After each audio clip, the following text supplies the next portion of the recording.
for more information about these programs. And if you need to leave the service for any reason, there are 2 other locations in the building where the service is broadcast, and an usher can direct you to them. So let's remember that we are a welcoming congregation. We welcome all humans regardless of race, sexual orientation, belief system, and age, even the small children that are fidgety, and we welcome them while they're in our meeting house. There were no announcements in the announcement box this morning, so I would just ask you to please check. Oh, we have an announcement. Very good.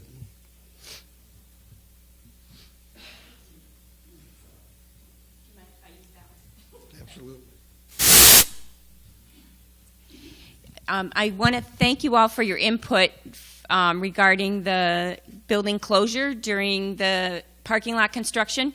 And the Sunday Services Committee met on Tuesday, and we have a plan, and it will be in the excuse me, in the June magnet.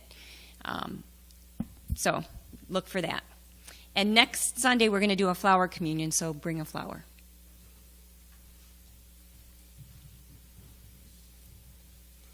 So please check the order of service for other announcements about upcoming events. And of course, please take a minute to silence your phones.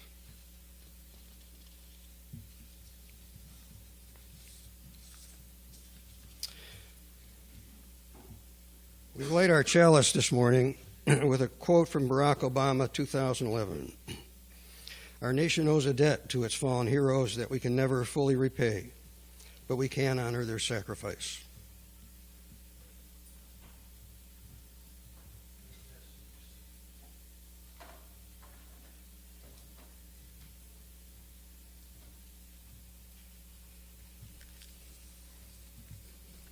Please rise as you are able and sing hymn number 118, This Little Light of Mine.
We'll now read together the Litany of Gathering, and it's in your order of service.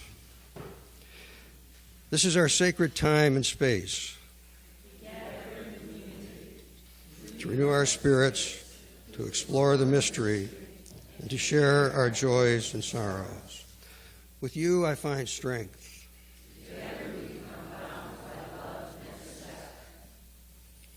With me you can share your deepest self. We share triumphs. We share failures. We share joy. We share sorrow. This morning's message for all ages will be given by our religious education coordinator, Natalie Case. Natalie Case.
goes to the tree. And here's another one that I got back from another family. So we have, I believe love is eternal. I believe nature is essential. And energy connects the universe.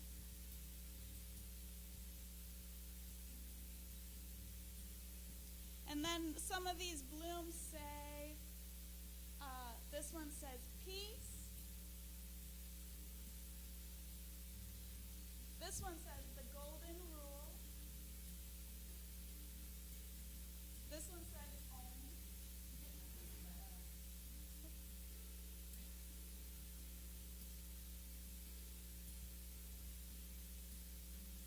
Ooh, this one says do good, expect nothing in return. So you see how we have all of these different beliefs that are essential to us. And all of us have different ones that are precious. But we can share them all together, right? And we don't have to believe the same things to be good friends and to share life together. So if you would sing us off to religious education classes, we'll continue to share life together.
I have a great joy of just being here today, and I want to thank everybody for all the support in so many ways, cards and calls. When I was so much.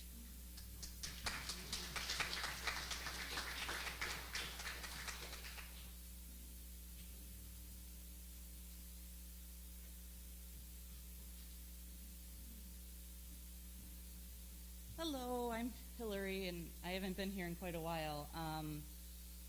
I'm going through some medical stuff, and they can't seem to figure out what's wrong, and I've been between about 10 doctors in the last couple months. So any healing vibes and good positive thoughts would be greatly appreciated. Thank you.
Now let us read together the words of offering.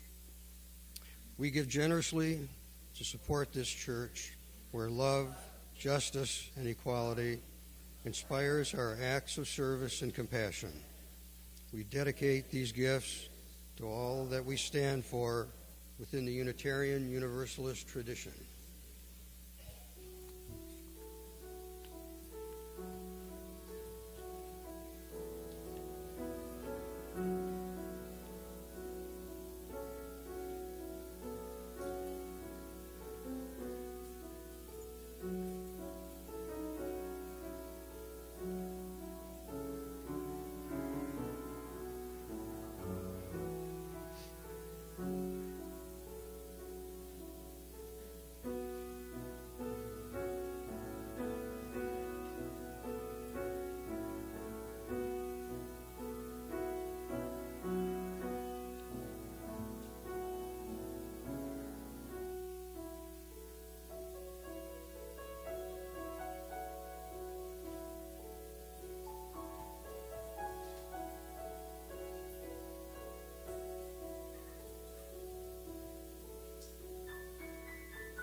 Our speaker this morning is our fellow member, Paul Bailey, who has given us a number of insightful presentations over the years. And Paul is active in the UUCF Daytimers as well as the Men's Tuesday Lunch Group.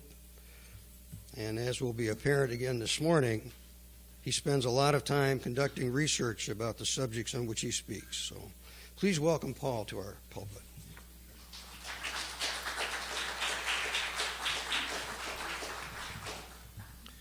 Thank you, George.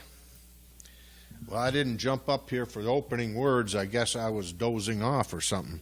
So I got them. So the opening words are from Roger Daniels, expert on Asian American and immigration history.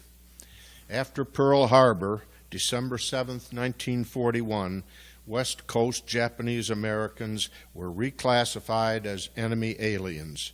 Students were removed from West Coast colleges and sent with their families to relocation camps.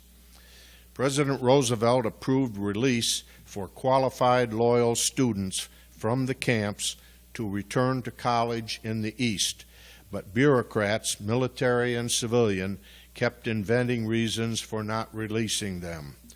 The National Japanese American Student Relocation Council, founded by the American Friends Service Committee, Quakers, struggled to overcome this opposition.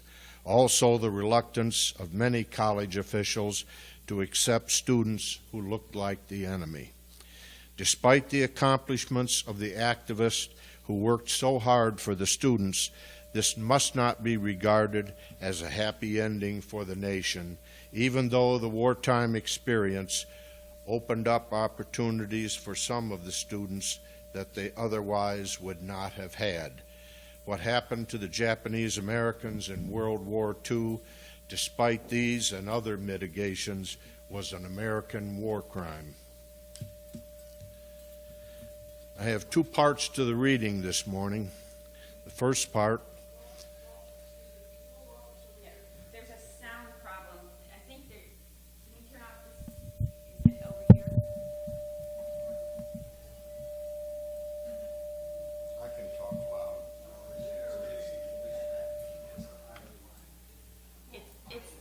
It's the Elmo because I just turned it off, but we're going to need.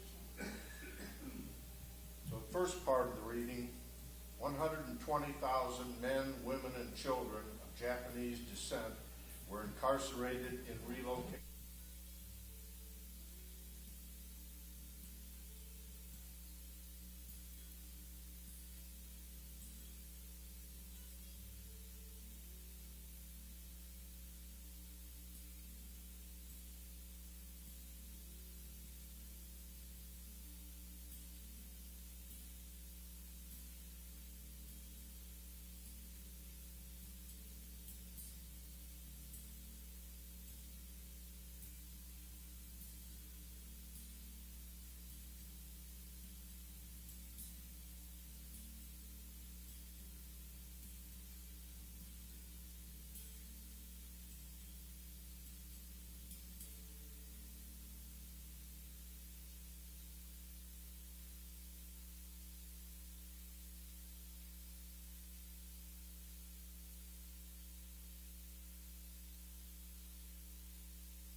Army historian Eric Saul said, "Your president on February 19, 1942, signed an executive order that said you Nietzsche weren't Americans anymore. So why did you join the Army and become, of all things, the most decorated combat team that this country has ever produced? The price you paid for democracy was the highest combat casualty rate of any unit that ever served in the Army, 314%. Admiral Dennis Blair said, "Thank you for never failing America, and more importantly, for patiently refusing to allow America to fail you."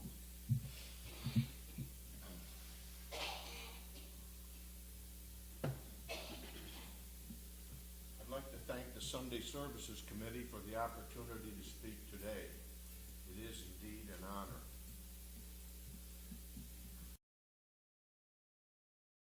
Sunday, May 30, 2010, North Shore Unitarian Church, Deerfield, Illinois, Reverend David.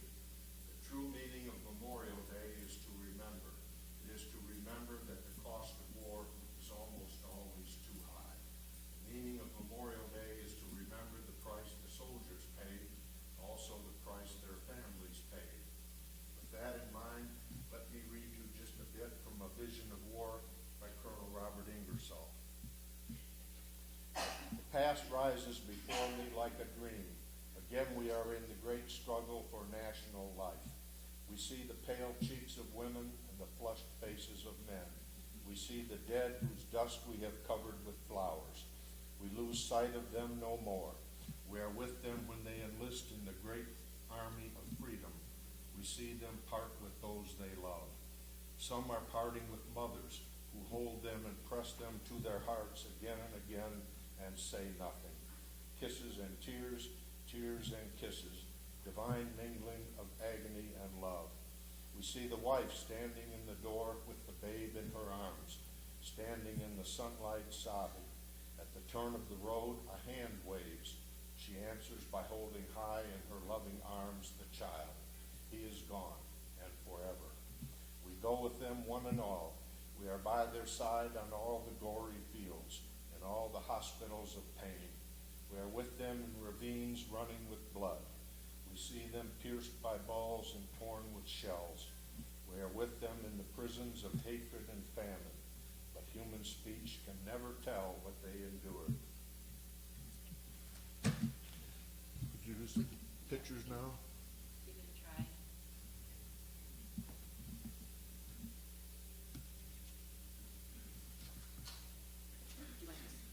What, you got Pete? Whatever one first.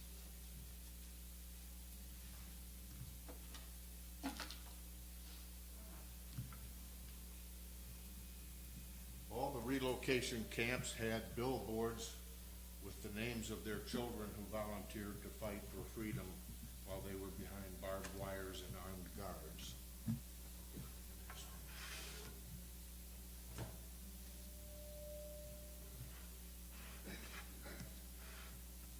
If you can see General Clark and the Nietzsche, the Japanese Americans, they were a little bit shorter. The average height of 16,500 Japanese Americans was 5'4". You had to be 5'3" to get in the Army. And their average weight was 125 pounds.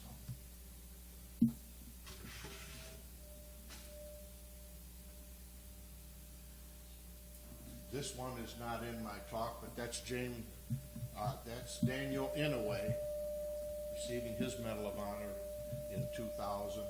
Look at the difference in the height. Try to do this briefly.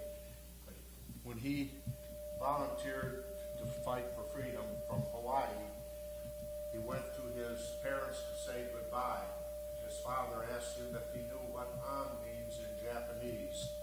"An" requires that when one man is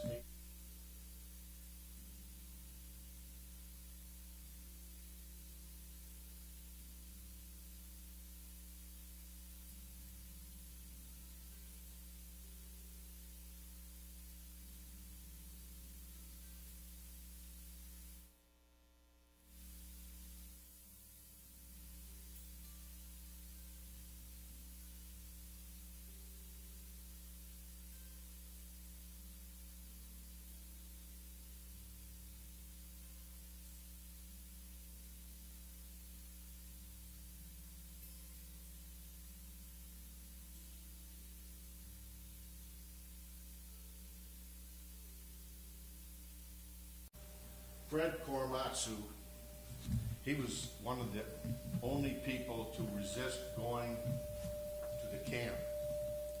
And I'll explain about him in the talk, but he was arrested and convicted by the Supreme Court, 9 months in solitary confinement, and then sent to Manzanar camp with his parents.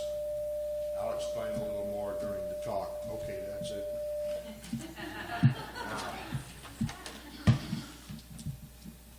Are you using a lapel mic? Because you're not. Yeah. You need. Is it working now? Is it working now? Okay. Oh, now that Elmo's off.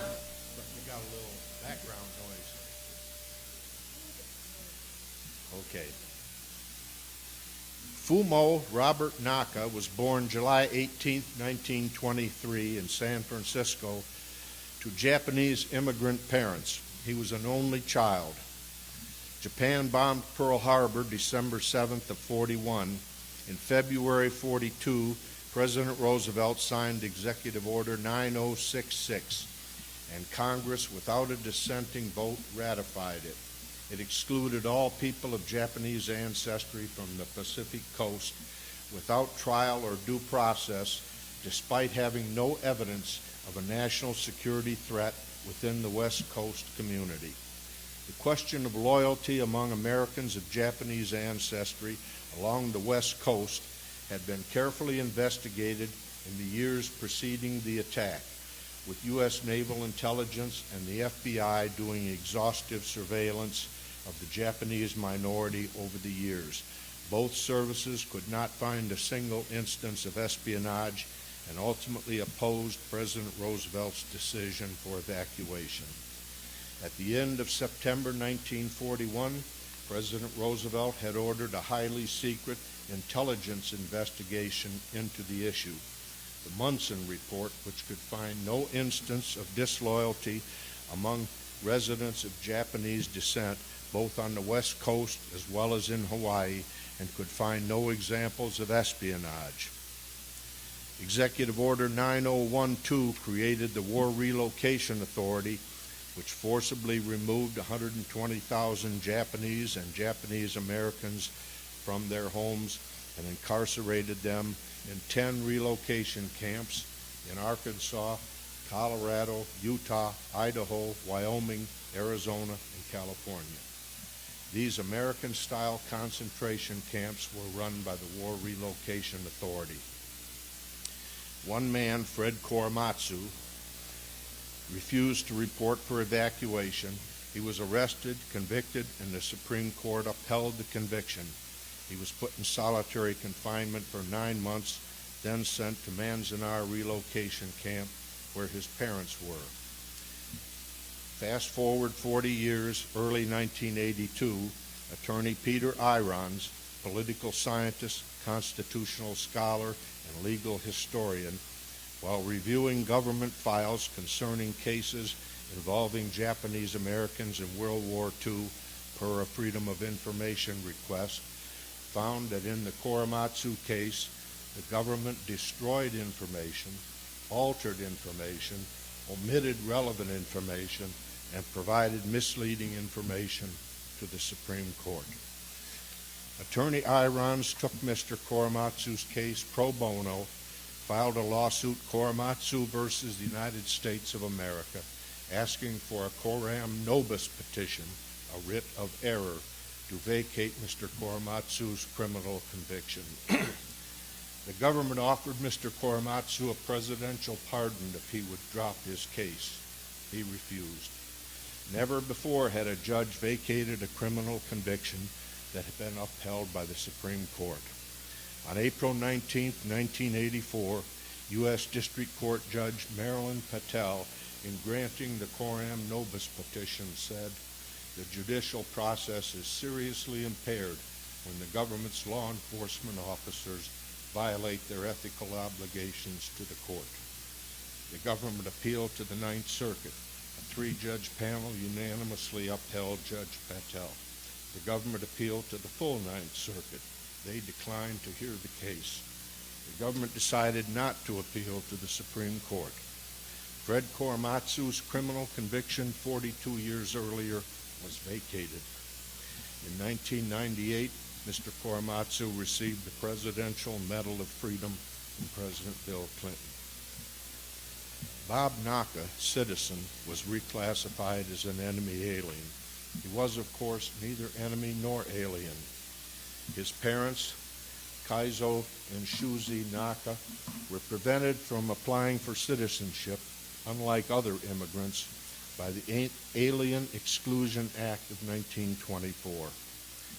Bob's father had earned a BA in economics with a minor in English literature from the University of California, 1912. In 1913, he completed an MA with a thesis on Japanese farmers in California. He worked in a Trans-Pacific passenger and freight steamship company in Los Angeles. Bob's mother was a housewife in keeping with Japanese tradition, although she had taught math at a girls' school before marrying Kaizo. Bob attended UCLA at age 16. He was a sophomore engineering student with an A average until his undergraduate studies were interrupted in 1942. He and his parents were imprisoned at Manzanar Relocation Center, which was a euphemism for an American concentration camp. There was a barbed wire fence around the camp and soldiers in watchtowers with machine guns and searchlights at night. Bob said it was very depressing to be labeled as a distrusted, unwanted American in the only country I ever knew. Labor in the camps was supplied by the inmates. Bob's first job was as junior cook. His last job was foreman of the diesel oil distribution crew. In the winter of 42-43, snow blocked the mountain passes. Trucks bearing heating oil could not get through. 18-year-old Bob's job was to distribute the dwindling supply of oil. He used calculus to figure out how to deliver precise amounts from the tank trucks to ration it through the winter. Clarence Pickett, Director, American Friends Service Committee, Quakers, was instrumental in ensuring the success of a program facing considerable obstacles, but one that eventually freed 4,300 Japanese American students from internment camps to pursue higher education at more than 600 colleges in the East. The American Friends Service Committee raised the funds and paid the tuition of 4,300 Japanese American students. Bob was to enroll at Ohio State, but plans fell through when Ohio State students rioted in objection to Japanese Americans being on campus. In February 1943, Bob enrolled in the University of Missouri College of Engineering. He worked his way through school waiting tables and as a student assistant in math, grading papers for the head of the math department. Bob said, "I was just another kid on campus. I made good grades and was very popular. The experience made me whole again, for which I have been very grateful to the Quakers." After graduating from the University of Missouri with a bachelor's degree in electrical engineering, he completed a master's in the same field at the University of Minnesota in 1947. It was here that he met Patricia Nealon, whom he married in 1949. He earned a doctorate in electron optics at Harvard in 1951. When I was a kid, Bob said, I became fascinated with astronomy, so I also took courses in astronomy and celestial mechanics, and that gave me a leg up on understanding outer space. Bob Naka was involved in extracurricular activities. He was business manager of Missouri Shamrock Magazine, member of the Engineers Club, and student chapter of the American Institute of Electrical Engineers. He was elected to Tau Beta Pi and president of its Missouri Alpha chapter and to the Druids. He was made a Knight of St. Patrick, magna cum laude, also a member of Sigma Chi. Dr. Susan Schultz, Chief of Research, Studies, and Analysis at the Center for the Study of National Reconnaissance, said, Dr. Naka's life provides an example of excellence that leaves a reader humbled by his achievements. On June 1st, 1951, Dr. Naka accepted a position with the Project Lincoln Presentation Group at the Massachusetts Institute of Technology, where engineers and psychologists were investigating the cybernetic relationship of humans and machines. In attempting to apply aural detection of radar signals to distant early warning line radars, he led a very small group of engineers that invented the first electronic circuit to detect analog radar signals. The circuit replaced the necessity of humans detecting aircraft visually on radar scopes. Bob also invented the concept of cumulative probability of detection, which he applied to the beam scan sequence of the large fixed detection antenna for the ballistic missile early warning system to warn of a possible attack from Soviet intercontinental ballistic missiles. Bob was instrumental in designing the Millstone Hill radar that tracked Sputnik, the world's first artificial satellite, October 1957. Engineers employed the Millstone UHF transmitter design for ballistic missile early warning system tracking radars at Thule Air Base in Greenland, Clear Artificial Satellite in Alaska, and Royal Air Force Flying Dale in the United Kingdom.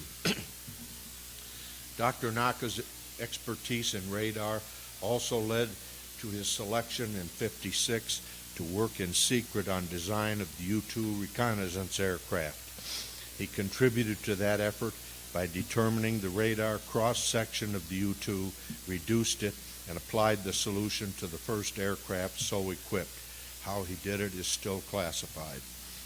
As one of the leading pioneers of stealth technology, Dr. Naka later was summoned by Project Oxcart, a top-secret project which spawned the SR-71 Blackbird to produce a material that could make an airplane disappear.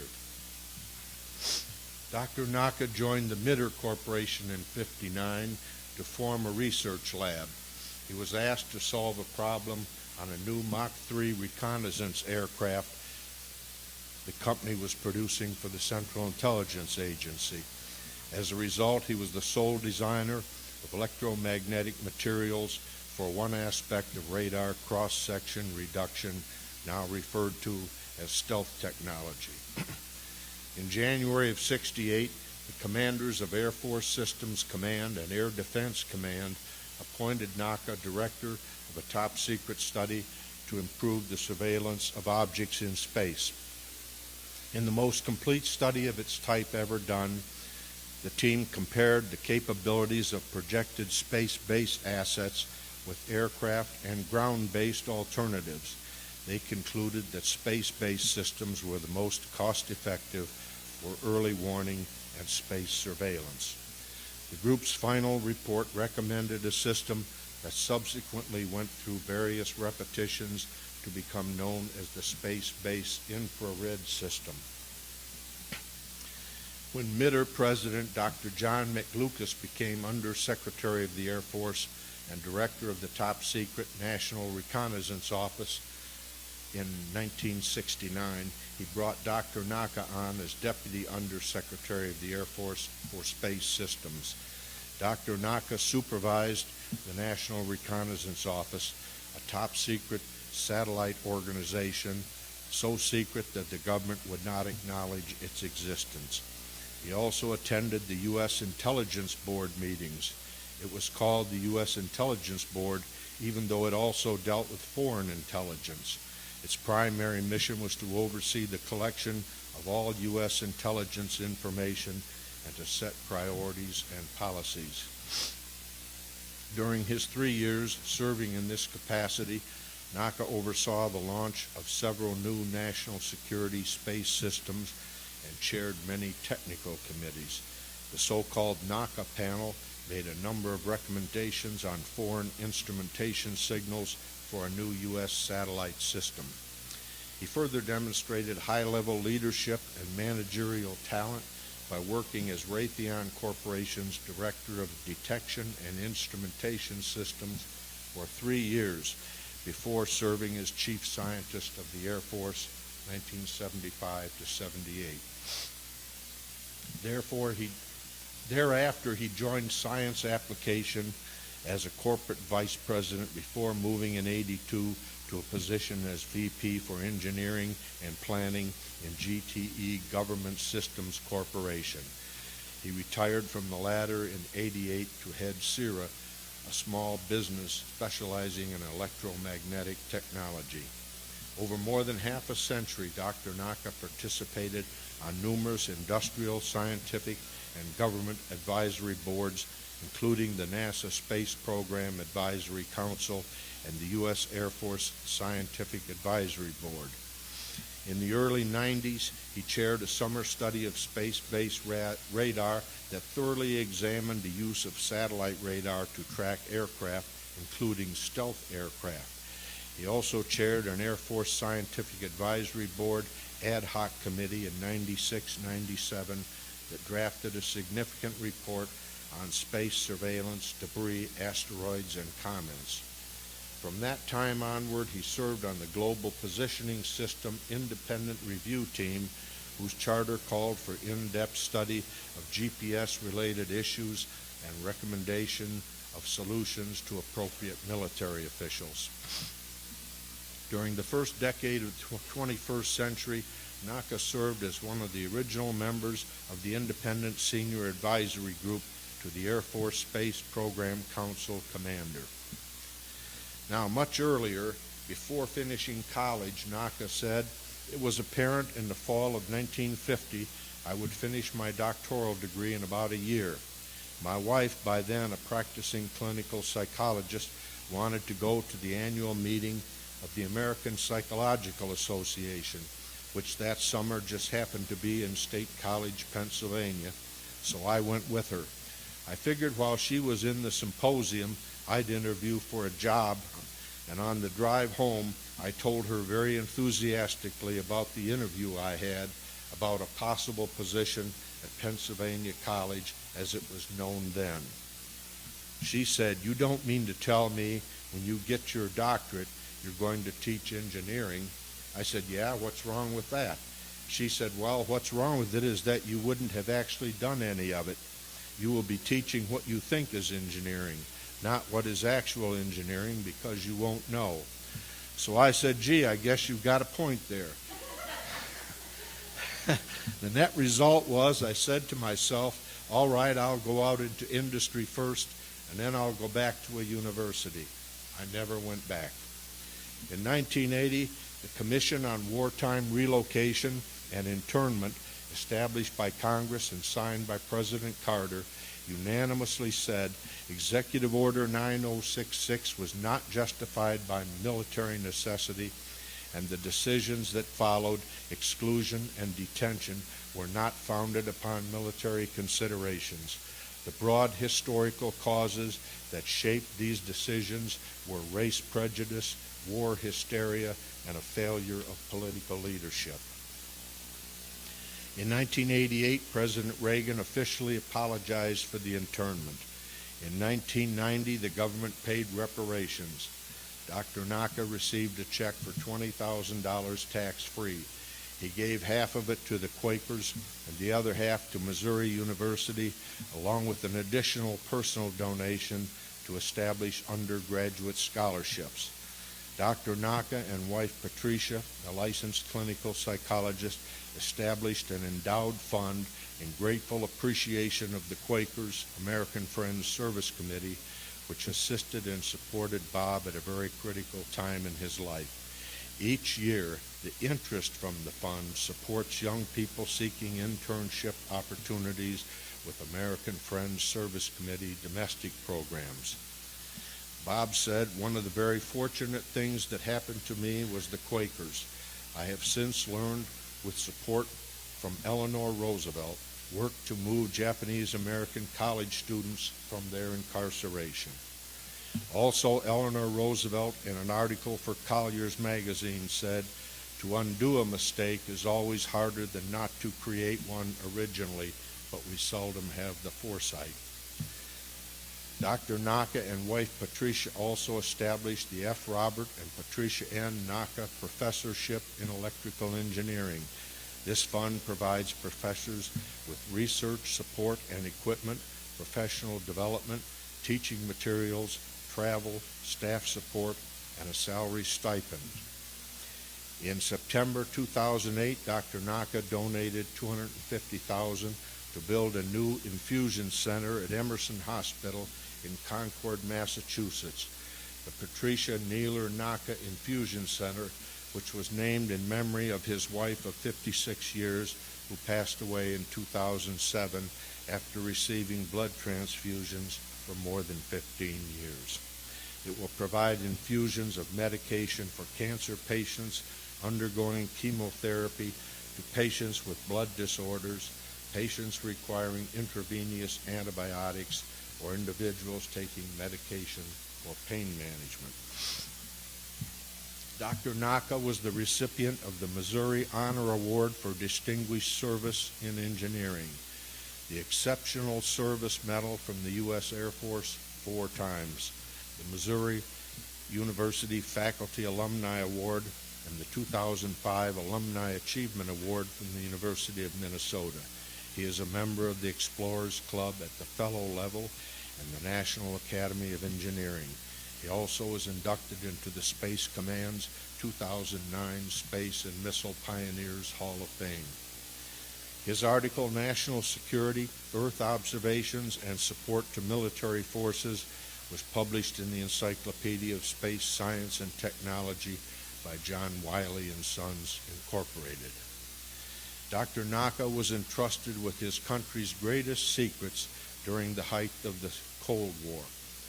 Through it all, he demonstrated admirable personal strength, perseverance, a high degree of intellect and adaptability, and a willingness to work hard and collaborate with others on matters of considerable importance to our national security.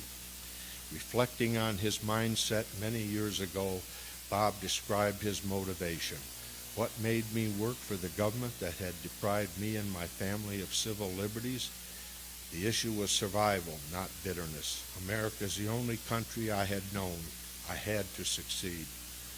Dr. Naka was also very active, holding board positions and fundraising for the Nietzsche Student Relocation Commemorative Fund, which awards scholarships to students from underserved Southeast Asian communities pursuing higher education. He was also active in the Massachusetts Life Care Residents Association, serving as president for many years. I think we can all agree with Dr. Susan Schultz. Dr. Naka's life provides an example of excellence that leaves a reader humbled by his achievements. Dr. Naka lived in Concord, Massachusetts, and had a vacation home in Cape Cod. He was extremely proud of his children and 9 grandchildren. His oldest son, David, is a Yale graduate and owns a law firm in Baltimore.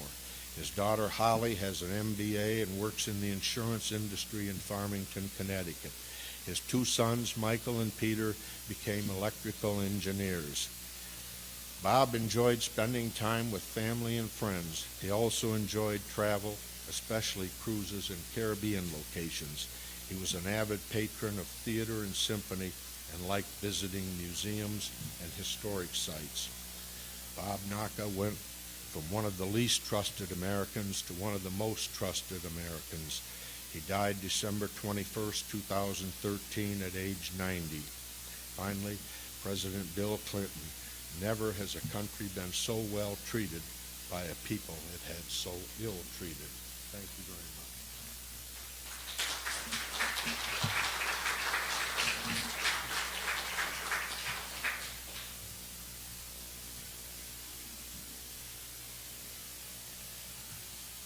Our final hymn is number 95, There's More Love Somewhere. Please rise as you are able.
closing words this morning come from James Bryce.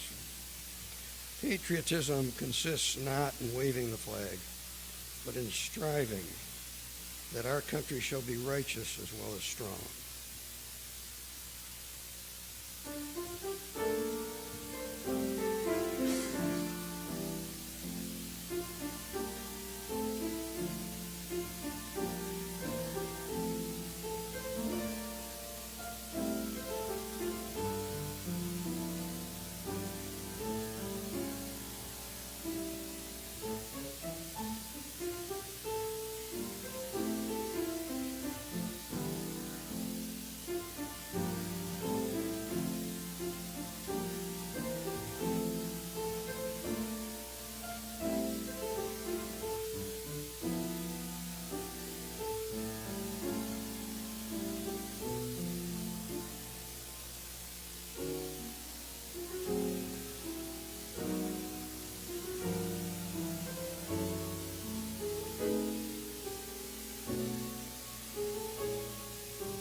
Test.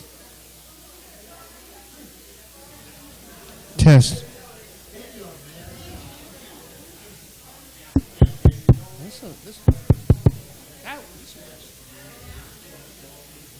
This one works. That was